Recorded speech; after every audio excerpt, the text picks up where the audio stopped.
Hello, everybody, and welcome back to a brand new episode of the NASCAR Heat 5 Career Mode. I hope you're all having a great day. Today, we have some racing here at Dover in the Cup Series. Very excited for that one, as well as we have some racing at Chicagoland with some Truck Series and Xfinity Series as well. We start things off here in the NASCAR Legend Series at Bristol Dirt here, where unfortunately I had to start at the back of the grid here. So we had a lot of work coming our way if we wanted to be able to get a competitive finish here in Bristol, and it wasn't looking like it was going to be the best of days for us. We were up into the top 15 pretty quick in this race, so that was a nice positive here as we were behind the number 9 of Chase Elliott right there as it came through. Now on to lap 6, we were up into 11th place, working our way towards the top 10, so we at least have a top 10 car now as we came through to lap 10, inside the top 10, right behind Michael Cozy Jr. now as we came through to 3 laps ago. As actually we give the bumper to Cozy now through turns 1. He's going to go spinning behind us, and actually he's going to go up and over as I just sent Michael Cozy Jr. up and over multiple times there. I am so sorry, Winvow. Now as we came through to 2 laps to go and we were up into 7th place, he was still sitting on the apron there as we came through turns 3 and 4. Kyle Larson out in front on the final lap here in Bristol Dirt as we come through to start the final lap here behind Joey Stone.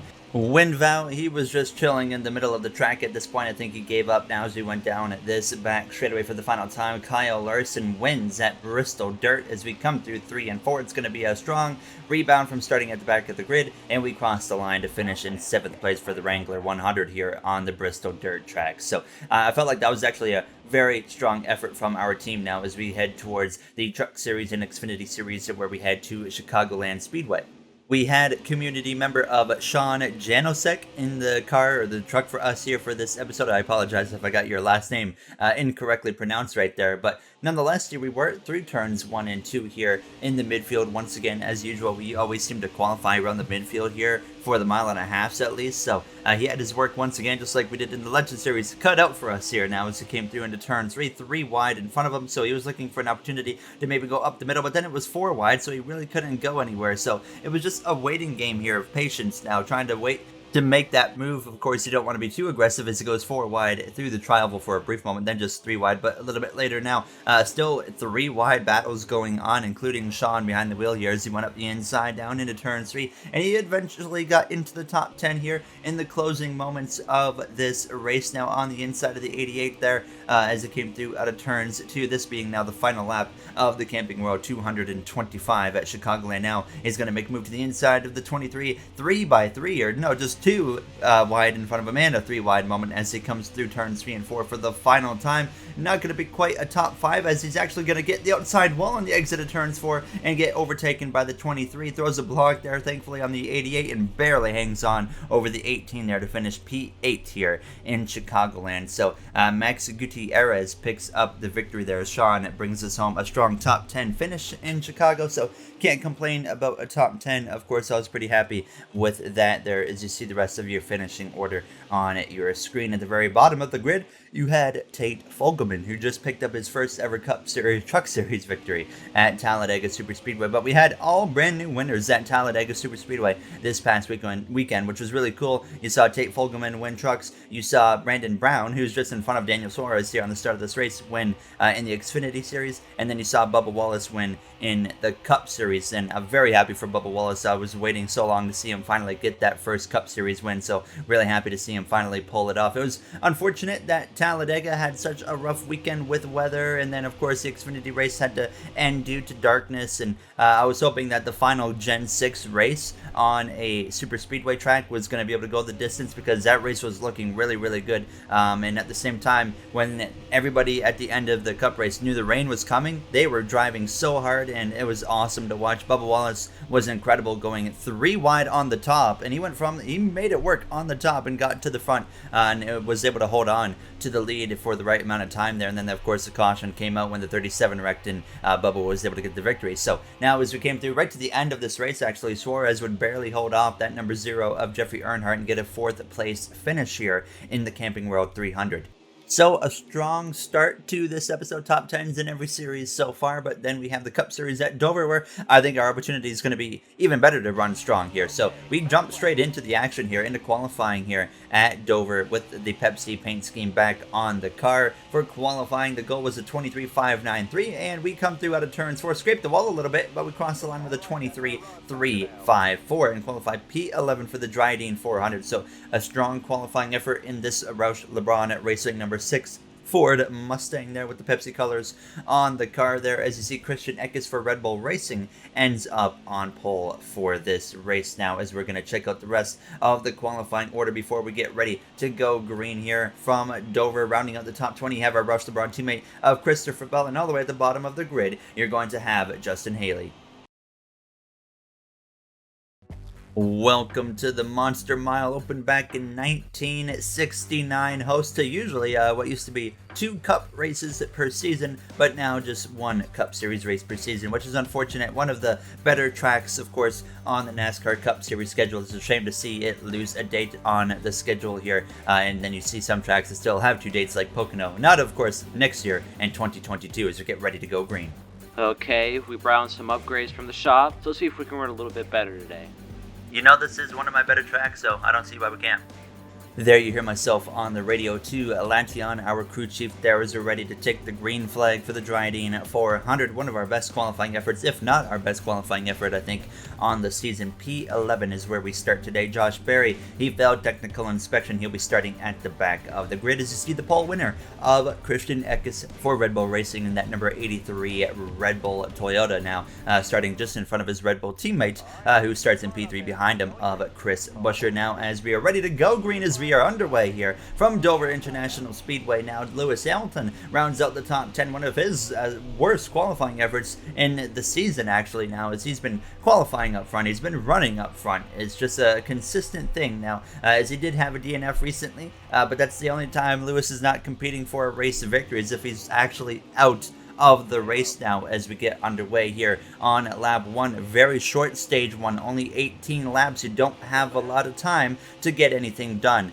at Dover now, as it's side by side between Bowman and Ryan Preece in front of us here as we go down into turns 1. Bowman been very hit or miss so far this season in our NASCAR Heat 5 career mode. Now, he's had his ups and downs. I don't really think he's going to be a playoff contender at this point, unless he goes on an absolute tear. We're over halfway now through the regular season, so in the next 2 races, I know one of them is going to at least be the Coca-Cola 600. I don't know what's coming after Charlotte, but the Coca-Cola 600 is going to be a big opportunity for a lot of teams, of course. You get 1 extra stage there to pick up 10 potential points, which at the end of the regular season in Daytona could make a difference. But look at this tear we were on lap 4. We are passing our Roush LeBron Racing teammate of Tyler Reddick to move into 4th place. What an absolute blistering start we have had here now, as it didn't last for very long. Chase Elliott came through on lap 7. He would actually go past me. Then I clipped the wall on the exit of turns 2, and here comes the number 23 DoorDash Toyota Camry of Bubba Wallace up my inside into turns 3, and I didn't really have a whole lot to fight him or Chase Elliott, so I just let them both go by, do their thing, and then try to hang with them for the rest of the stage. And surprisingly, we cut straight through to lap 15 of 18 here in stage 1, and we had not lost or gained any spots since the earlier point in stage 1, but now just trying to maybe scrap it out with the 2:23.11 drivers of Kraus and Bubba Wallace. But we come straight through to the final lap in stage 1, still P6. Chris Buescher for Red Bull leads the way down the back straightaway as we're side by side with Derek Kraus. Now, as we exit turns 2, we make a little bit of contact on the exit of turns 2 down this back straightaway for the final time into turns 3. It's going to be Chris Buescher winning stage 1 as we come through out of turns 4. It's going to be side by side with the 45 of Kraus, but not enough momentum there, and he will beat us to the line for P5, so we end up settling for a 6th place finish in this first and opening stage here from Dover now, as we're going to check out the rest of the order there. You see Elliott got up to 2nd. Lewis Hamilton not even inside the top 10. Christopher Bell, our teammate, got up into 8th place, but Hamilton, I've said it before, he seems to struggle at the shorter tracks. When it's something that's less than a mile and a half, Hamilton really does seem to struggle. We'll, of course, see if he can bounce back from P13 here in stage 1, but Chris Buescher is your stage 1 winner here for Red Bull Racing in Dover.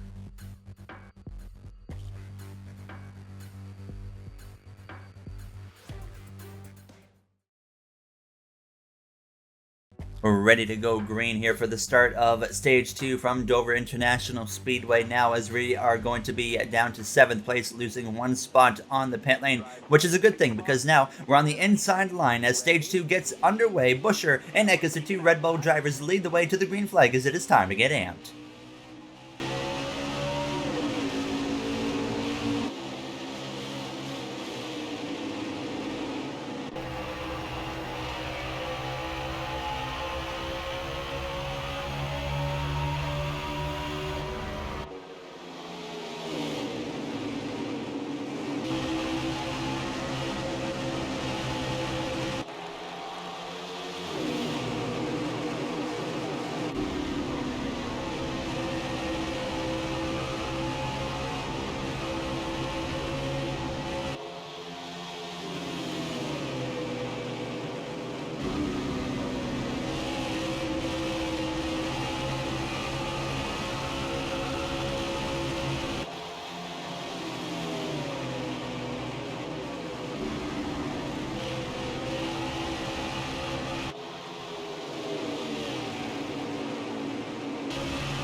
There you have the AMP segment here from Dover. 37 laps here in Stage 2, by the way. Nearly 20 extra laps compared to Stage 1. Derek Kraus leads the way for 23-11 Racing in that number 45 Toyota Camry. Now as we're up the inside of Harrison Burton into turns 1 here, trying to clear the Joe Gibbs Racing driver. But one thing I've noticed is I was having a really tough time passing anybody if they just came up to my door in the corner. So like if they pinched me down, I couldn't complete a pass unless I would just try to bulldoze my way through, and I'm not going to do that. So if they run the top like that right there where Harrison just did, it gives me a better opportunity, but sometimes they still build up enough momentum to where I can't clear them. But on lap 8, we finally would clear that number 19 of Harrison Burton. Then on lap 13, up the inside of the number 23 of Bubba Wallace again, but once again, close enough to my door to where I really can't do anything now, is actually do make a little bit of contact with that 23, but then on lap 14 into turn 3, Bubba went all the way up to the top, and that right there would allow me to clear him. So up into P6, then to the inside of the McLaren of Sam Mayer now as we came through the turn, through some contact with him as well on lap 15 as Chris Buescher continues to lead the way for that Red Bull Racing team in the number 84. Eckes up there, Kraus, as well as Chase Elliott all up in the top 4 as we clear the 66 of Sam Mayer and try to get on with our day now as we came through to lap 19, starting to now deal with some lap traffic, so that hopefully will allow us to close in a little bit on 4th place, 3rd place, maybe even 2nd, and even the leader of Chris Buescher in these closing laps of this 2nd stage here now, as we also are looking at potential green flag pit stops coming before this 2nd stage comes to a close. Now so far it's been a relatively clean race. As I say that, the caution actually comes out for the first time here. That's not due to a stage yellow. So we are all going to come into the pit lane, take fuel as well as 4 fresh tires. Pretty straightforward. We would actually gain 1 spot on the pit lane and get onto row number 2. Buescher, Eckes, the 2 Red Bull drivers on the front row as we are back underway now for the end. This little push here, 14 laps to go in stage 2. Now we got Kraus up our inside, Elliott and his McLaren teammate of Sam Mayer behind us there. Now as we exit turns 2, you got the 2 Red Bull drivers today potentially battling it out for a victory. Will multi-21 come into effect? We'll have to wait and see now as we're going to try and get up the inside of Elliott, who is able to clear us now into turns 3 out of turns 4 down this front straightaway. Now we have some good momentum right here, maybe a chance to look up the inside of the 9, but now he's actually going to go all the way up to the top. So here I come cruising on the inside now. As you see, Kraus is even going to get alongside the 84, but we easily clear Chase Elliott now, but unfortunately kind of struggled after this point now, as we would actually hit the wall on the exit of turns 2 on lap 30, but it was Buescher, Eckes, Kraus, your top 3 there, as we did a little bit of cosmetic damage to the car, but nothing performance impacting. But that's going to be performance impacting to the 24 of William Byron, who has gone around there into the outside wall. Pretty hard contact now, as the caution is going to come out, and then he decides to turn it back into the outside wall now, as everybody is going to be staying out here to make this final push to the end of stage 2, as we had only run a few laps. So we would get ready to go back green once again from the 4th position here on row number 2. Buescher, Eckes, again, your top 2 is we're going to get right to the back of the 83 this time and actually get him clear of the 84, nearly a full car length ahead of the 84 as he was at the start-finish line. So that was something I was going to keep in mind for earlier, because it actually really hurt me instead by helping that 83 car. So definitely don't want to be running into the back of someone like that on a restart again. But now here we are with coming to 3 laps to go in stage 2 under attack from the 45. It gets clear. Now the 9 of Elliott, he's going to go through on the inside as well. We drop back down to 5th place, and that was where we stayed here right to the final lap of stage 2, where Eckes and Buescher were battling it out side by side. The 2 Red Bull teammates for the stage victories were side by side with Derek Kraus. It gets clear down into turn 3. Elliott ready to pounce if something happens, but it's not going to happen, as Eckes got clear of Chris Buescher out of turns 4. Christian Eckes will come through to win stage 2 for Red Bull. So Red Bull sweeps the first 2 stages, as they are looking mighty strong here today in Dover as we cross the line for a 5th place finish in stage 2. So the car overall was driving really good, so I didn't really know what to do to it at this point. I think once again it's more of we're lacking on the overall pace in this car. That's certainly been something that we've had to deal with throughout this whole season, but of course we're only, I would say, 4 to 5 episodes away from having our car completely upgraded. Then it's time to switch our focus to getting the pit crew fully upgraded here now, as there you see the 83 win stage 2.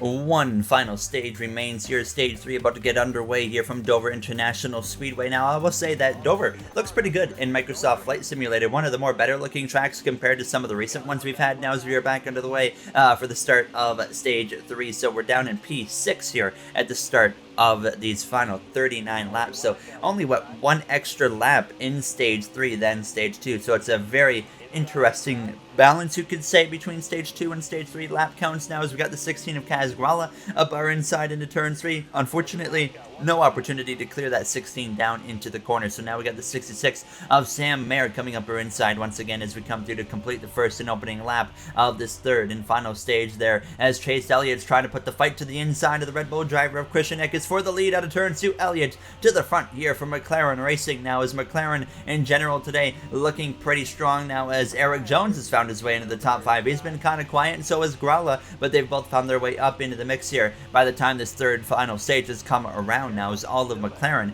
is up inside the top 10. Now McLaren in general hasn't had as dominant of a season like last season. I really think it's been kind of a Lewis Hamilton and then Red Bull kind of thing going on so far. It looks like F1 all over again here, just in NASCAR all of a sudden. Now it's going to go up the inside of that 66 just about of Sam Mayer, but you see up in front it's already now a lead change there as Chris Buescher will overtake Chase Elliott there, move up to the front position now as we're still battling it out side by side here on lap 65, 3 wide with Sam Mayer as well as Derek Kraus there, so there was some contact with the 66. He ends up backing out of it, so we're up into 7th place now, trying to go clear of that 45 of Kraus, which will be an easy pass for us right there on the exit of turn 2. Then immediately pouncing on that 16 of Growler for Colleague Racing into turn 3, we pass him and re-enter the top 5. Whatever you just did, keep doing that.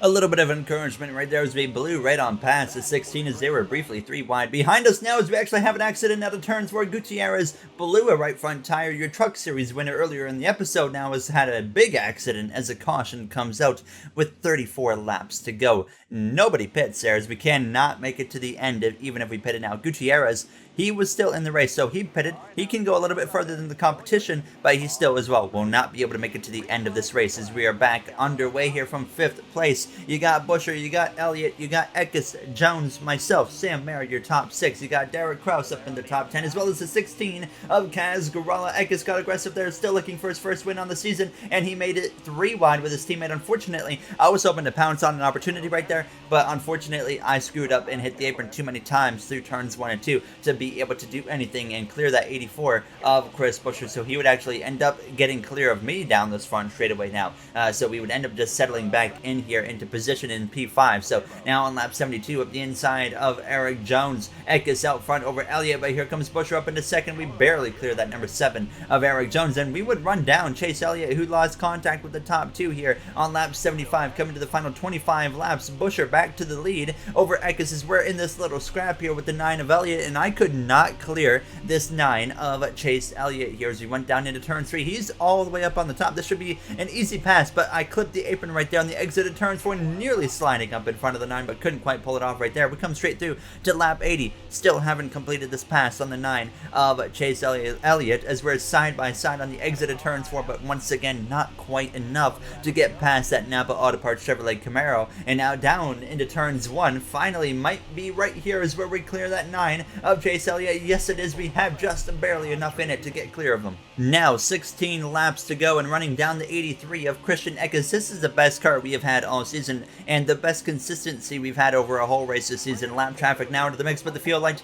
has come on. We got to come into the pit lane within the next 2 laps. Green flag pit stop's about to kick off for everybody. Here comes the leader of Chris Buescher, who's going to be the first one to pit, and I decide we're going to come in with him. The 83 of Eckes is going to run it a little bit longer now as we would take a very straightforward right side tire call and then a can and a half of fuel, not 1 can because it was actually a little bit close with 1 can, so just wanted to make sure we can make it to the end. So the 84 is actually able to beat us out of the pit lane, unfortunately, and then as we came through now on lap 88, everything's cycling through right now. Gutierrez, he was able to go a little bit longer like I mentioned, so we would eventually though cycle through past him, but you can see that now with less than 10 laps to go, we have lost contact with that 84.